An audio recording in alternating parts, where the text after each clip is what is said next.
Hi everyone, in this video we will cover the following topics: linear, radial, freeform gradients, applying gradients to fill and stroke, and choosing and adjusting gradient colors.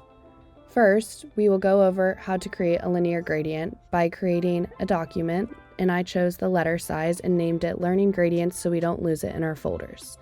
Then I'm selecting the rectangle on the left-hand panel and covering the whole page so that we can see the gradient clearly.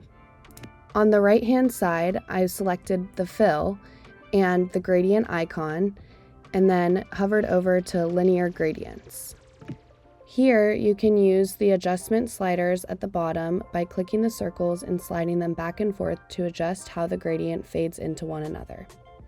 Next, we will look at radial gradients by selecting the radial gradient icon to the right of the linear gradient one.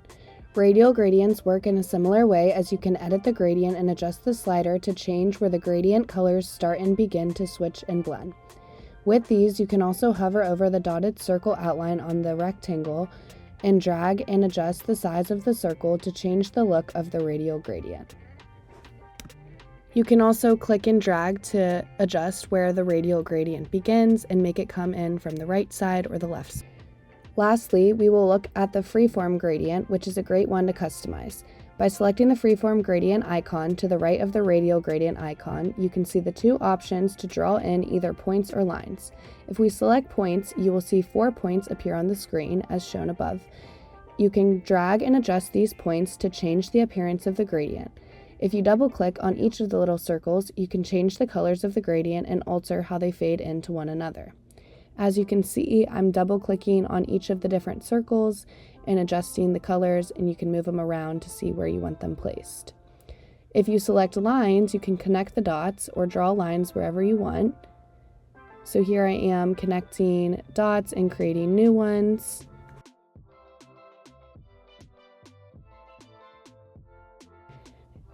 And you can also click and drag the lines to adjust how the gradient hits at each different dots and how they intersect with one another.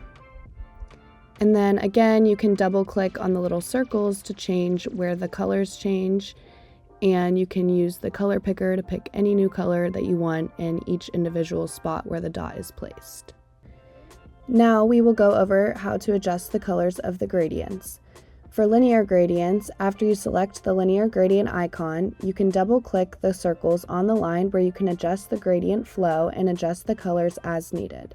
You can change the colors of both dots and adjust with the slider how they fade into one another. You can do this using the color swatches panel or the color picker. Now, moving on to the radial gradients, it is the same process. Just clicking the small circles and adjusting the colors to your preference while still being able to adjust how the gradient flows. If you also click twice, you can add a new circle to change another color, as I did with the green previously. And you just click it again, and now you have a third dot that you can also change the color of.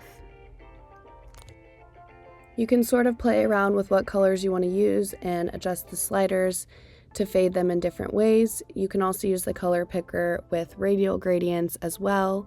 So I clicked the red over here, and you can see it on the far left, a little bit of red, and that's because the slider's all the way to the left, so you can't see it as much, but when I drag it over, you can see it much more. And now you have a 3-color gradient rather than 2. Now I'm going to navigate to the left panel and select a circle, and I'm removing the fill so we can see this clearer and turning up the stroke on the right hand side. And you can now apply a gradient to the stroke as well.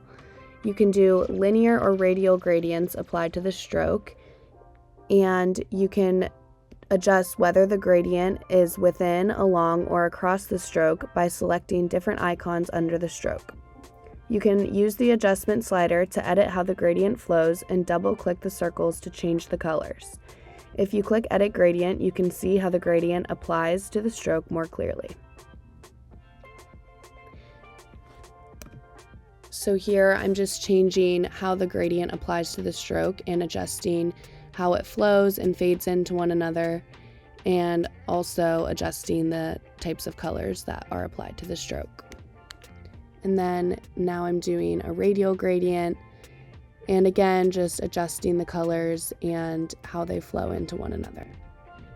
Now you know how to use linear, radial, and freeform gradients, how to adjust the flow and colors, and how to apply gradients to fill and stroke on different shapes. Hope this helps. Thanks for watching.